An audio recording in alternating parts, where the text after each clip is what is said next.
DD agriculture Shri Vikesh Patel जी और यहाँ पर उपस्थित सभी हमारे कृषि विभाग के अधिकारी कर्मचारी, और आज जो एक खास उद्देश्य से रोड शो निकाला जाएगा उसमें प्रतिभाग करने के लिए यहाँ पर उपस्थित सभी हमारे ऊर्जावान नागरिकगण, सभी मीडिया के साथियों, आप सब जानते हैं कि वर्ष 2023 को हमने अंतरराष्ट्रीय इंटरनेशनल ईयर ऑफ मिलेट्स इसको घोषित किया है।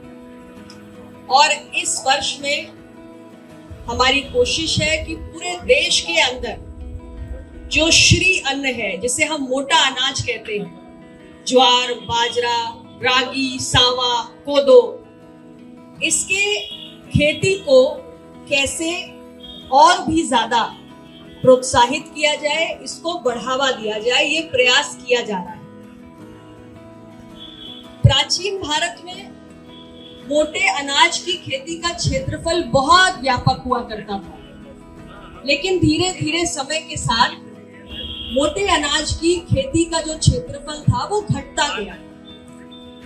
और आज की परिस्थितियों में यदि आप देखें तो मुख्य रूप से किसान धान और गेहूं की फसल ही बोता है।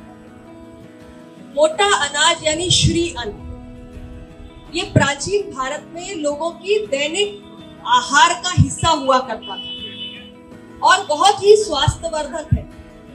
कम पानी में इसकी उपज होती है और शरीर के लिए, स्वास्थ्य के लिए बहुत लाभदायक है। लेकिन धीरे धीरे जब खेती का क्षेत्रफल घटता गया तो हमारे आहार की थाली से, हमारे भोजन की थाली से भी श्री अन्न गायब हो गया। तो आज ये समय की जरूरत है कि हम अपने किसान भाइयों को आग्रह करें कि वो मोटे अनाज की खेती को फिर से एक बार धीरे धीरे करके उसके क्षेत्रफल को बढ़ाएं। धान, गेहूं, इसके अलावा श्री अन्न की भी उपज हो, तो एक तरफ इसकी खेती का क्षेत्रफल भी बढ़े, किसानों की आय में वृद्धि भी हो, और जहां खास तौर से जल का संकट है, कम पानी का उपयोग होता है, इसलिए भी इस खेती को हम ऐसे क्षेत्रों में बढ़ावा दें। और साथ ही साथ क्योंकि ये हमारे स्वास्थ्य के लिए बहुत पोषक होता है, इसलिए जब हम इसकी खेती को बढ़ावा देंगे, मार्केट में ये ज्यादा उपलब्ध होगा, तो फिर से जो हमारी पुरानी परंपराएं थी कि हम मिलेट्स का सेवन करते थे, बाजरे की रोटी, ज्वार की रोटी, रागी, सावा, कोदो, ये सब हम पहले कभी खाते थे। पुरानी नई पीढ़ी तो जानती भी नहीं होगी, लेकिन पुरानी पीढ़ी, हमारे दादा परदादा और उससे भी पहले जमाने के लोग ये सब जानते हैं।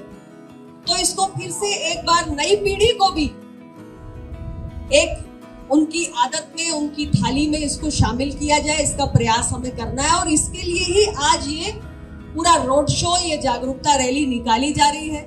मैं सभी प्रतिभागियों को बहुत बहुत शुभकामनाएं देना चाहती हूँ। एक बहुत पुनीत मकसद के लिए हम लोग आगे बढ़ रहे हैं, क्योंकि श्री अन्न के माध्यम से केवल फूड सिक्योरिटी ही नहीं है, केवल खाद्य सुरक्षा का ही लक्ष्य प्राप्त नहीं कर रहे, बल्कि जो पोषण की सिक्योरिटी है, न्यूट्रिशनल सिक्योरिटी है, उसके लक्ष्य की भी हम पूर्ति कर रहे हैं। तो खाद्य सुरक्षा और पोषण की सुरक्षा, फूड सिक्योरिटी और न्यूट्रिशनल सिक्योरिटी, दोनों के उद्देश्य से हम इस इंटरनेशनल ईयर ऑफ मिलेट्स में, पोषक अनाज के अंतरराष्ट्रीय वर्ष में, इसके खेती को बढ़ावा देने के प्रति अपने किसान भाइयों को जागरूक करें और साथ ही साथ आम जनमानस को अपने भोजन की थाली में श्री अन्न को शामिल करने के लिए भी आग्रह करें और स्वयं भी इसे अपने जीवन शैली का हिस्सा बनाएं। ये संदेश लेकर आज हमको सबके बीच में जाना है। पुनः आप सभी का बहुत अभिनंदन। और मुझे खुशी है कि हमारे जिले में खास तौर से जो पिछले कुछ समय से प्रयास हुए, उसके अंतर्गत किसानों ने इस बदलाव को स्वीकार भी किया है और जो श्री अन्न की खेती का जो क्षेत्रफल है वो बढ़ा भी है पिछले कुछ समय में। और मुझे लगता है कि इस किस्म के जागरूकता कार्यक्रमों के माध्यम से ये क्षेत्रफल और भी ज्यादा आगे बढ़ेगा। और जो भारत ने एक पहल की है उसको और मजबूती मिलेगी। तो पुनः आप सबका अभिनंदन और कृषि विभाग को बहुत बधाई एक सफल आयोजन के लिए।